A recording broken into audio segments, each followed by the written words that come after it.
Roberto, it's so nice to have you in Nature's Newsroom. What an appropriate person to be here. Will you introduce yourself to our global audience, explain who you are, what you do? Sure. So I'm Roberto Marques. I'm the Executive Chairman and Group CEO of Nature & Co., who is a group that owns 4 different businesses and brands that are really purpose-driven. Natura, founded in Brazil more than 50 years ago. Avon, a brand that's been around for over 135 years, empowering women, making women become entrepreneurs even before they could vote.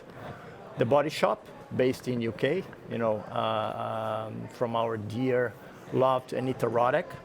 And Aesop is based in Australia, Melbourne, Australia, who really developed a totally different way to connect with their local communities through a beautiful retail stores design.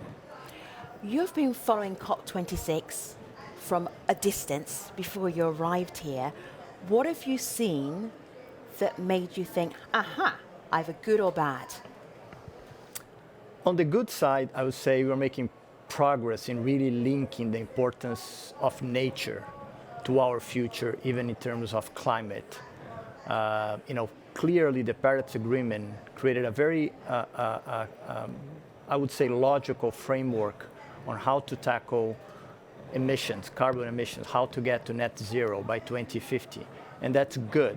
However, it assumed that during that whole period that the forest, nature, would remain intact, which hasn't been the case. So it's a must that we brought and start really restoring nature as a way for us to be able to actually achieve our goals in terms of the Paris Agreement.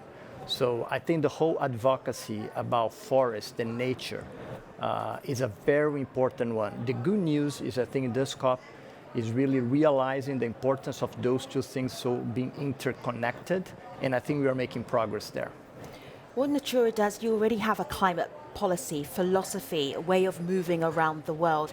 How can you influence other companies to do that? How are you doing that? I think it is about really understanding that it's an all-stakeholder approach.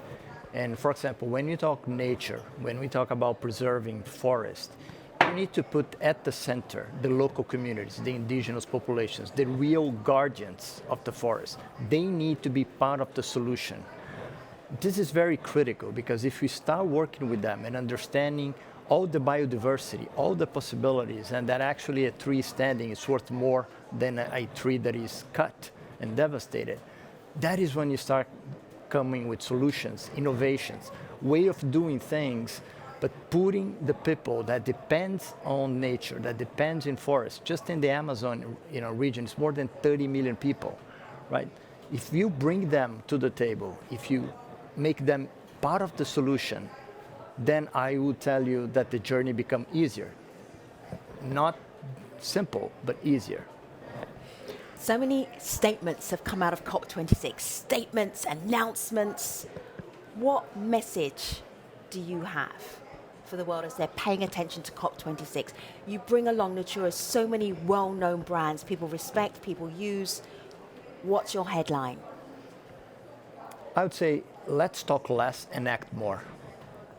I still think that there is a lot of conversation, a lot of, which is important for raising awareness, people understanding the importance of really, the race to net zero, the importance of understanding how nature and forest needs to be part of that. But when you talk about financing, when you talk about some of the actions on what's going to be the carbon market, I think my ask to all of us, that are part of this, is let's get more action. Let's specific get targets, how we're going to really, fund some of those initiatives in a very pragmatic, concrete way. On the private sector, I would say with the same discipline that we report our financial results, we should be reporting with the same discipline, with the same pragmatism, how we are doing in regarding to the environment. I'm curious about your schedule. Who are you meeting?